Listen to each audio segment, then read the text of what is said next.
Naghain na ng COC si Isko Moreno para sa pagkaalkalde ng Maynila. Sa Davao City naman, dating miyembro ng kanyang gabinete ang isa sa makakalaban ni dating Pangulong Rodrigo Duterte sa mayoral race. May report si Oscar Oida.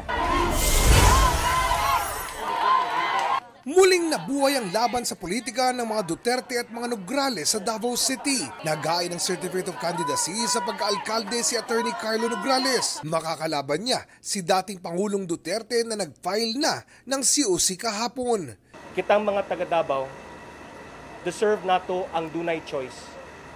Makapili kung kinsa ang atong gusto. Dili ka ng no choice na lang tapirmi. Davao and all Davaoenos deserve a chance to have real, meaningful, and lasting change.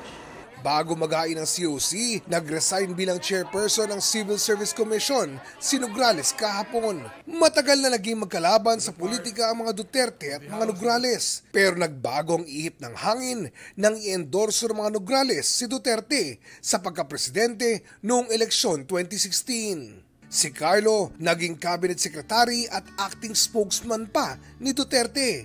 Tatakbo rin sa pagka-mayor ng Davao City, sina Rodolfo Cubos at Roweno Caballes. Magtatapat naman ang kapatid ni Nograles na si Margarita Ignacia at ang anak ni Duterte na si Pulong sa pagkakinatawan ng unang distrito ng Davao City.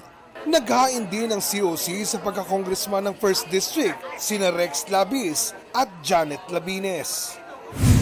Sa Maynila, naghain ng kanyang Certificate of Candidacy sa pagka-mayor si Isko Moreno. I respectfully ask Ate Hani, Ate, pwede akong bumalik sa pagka-mayor.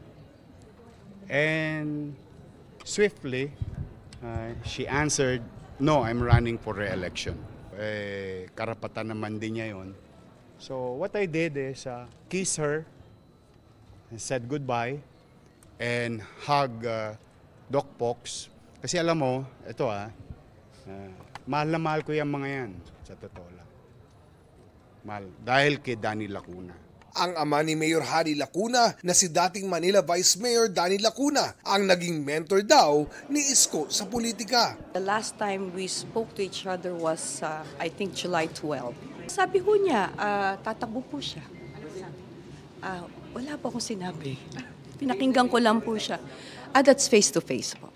Tatakbo rin bilang mayor ng Maynila si Tutok Tuwin Party List Representative Sam Verzosa. Ang mga taga-Maynila naman may karapatan pumili ng gusto nila Kasi nakakalungkot puro away na po Naghain din ng COC sa pagka-mayor sina Alvin Avicilia Caringal, Michael Gosay at Jerry Sindo Garcia. Dalawang Janis naman ang magtutuloy sa tapatang Teves de Gamo sa Negros Oriental. Tatakbo bilang congresswoman ng 3rd District ng probinsya si Pamplona Mayor Janis de Gamo, ang byuda ng pinaslang na governor na si Ruel de Gamo. Makakatapat niya si Janice Teves Gaston, tiyahin ni ex-congressman Arnolfo Arnie Teves Jr. Paglalabanan ng dalawang Janice ang posisyon ni Teves na isinasangkot sa pagpatay kay Digamo noong March 2023. Tatakbo rin ng 3rd District Representative ang independent candidate na si Reynaldo Lopez. Oscar Oida, nagbabalita